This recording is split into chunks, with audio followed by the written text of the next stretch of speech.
السلام عليكم ورحمة الله وبركاته. نحمده ونصلي على رسوله الكريم. أما بعد فأعوذ بالله من الشيطان الرجيم. بسم الله الرحمن الرحيم. وأنزلنا إليك الذكرى لتبين للناس ما نزل إليهم ولعلهم يتفكرون. আল্লাহ তাআলার অসংখ্য কোটি শুকরিয়া যিনি আমাদেরকে পবিত্র ঈদুল আযহা পর্যন্ত পৌঁছে দিয়েছেন। তো আল্লাহ পাক আমাদেরকে যাদেরকে তৌফিক দিয়েছেন আমরা তো অবশ্যই কুরবানি করব।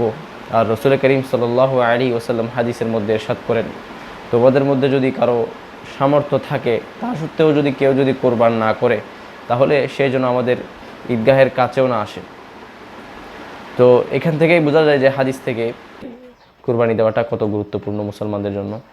নেচাপ পরিমাণ সম্পদ থাকে তাহলে তার অবশ্যই কুরবানি করা ওয়াজিব।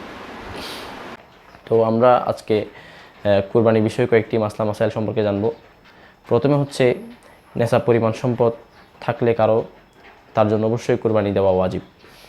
তাছাড়াও কারো যদি জিলহজ মাসের এত পরিমাণ সম্পদ চলে আসে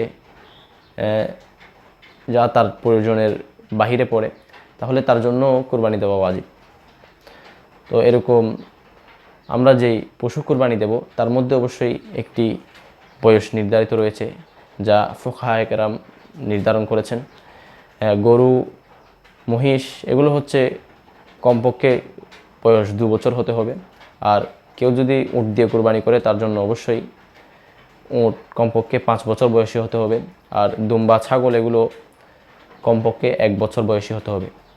বিশেষ করে যদি কোনো দুম্বা অথবা ছাগল দেখা যায় যে বয়সে 1 বছর হয়নি তারপরেও দেখা যাচ্ছে যে 1 বছর বয়সী দুম্বার মতো, তাহলে তা দিয়েও কুরবানি করা জায়েজ। কিন্তু ছাগলের ক্ষেত্রে কমপক্ষে 1 বছর বয়সী হওয়া অবশ্যই লাজেম, তাছাড়া কুরবানি জায়েজ হবে না। এরপরে আসি আমরা, কেউ যদি কোনো মৃত ব্যক্তির পক্ষ থেকে কুরবানি দিতে চায় তাহলে তার জন্য ওসিয়ত করা আবশ্যক। যদি ওসিয়ত করে থাকে তাহলে তার জন্য অবশ্যই কুরবানি দিতে পারবে। আর কেউ যদি বিদেশে থাকা অবস্থায় দেশে কুরবানি করতে চায়, তার পক্ষ থেকে কুরবানি দেওয়া হোক, সে যদি এমন চায় তাহলে তার পক্ষ থেকেও কুরবানি দেওয়া জায়েজ। ঠিক এভাবে কুরবানির জন্য হালাল টাকা হওয়া এটা আবশ্যক। ধরেন কুরবানির মধ্যে গরু, মহিষ এগুলোর মধ্যে সর্বোচ্চ 7 ভাগ কুরবানি দেওয়া জায়েজ।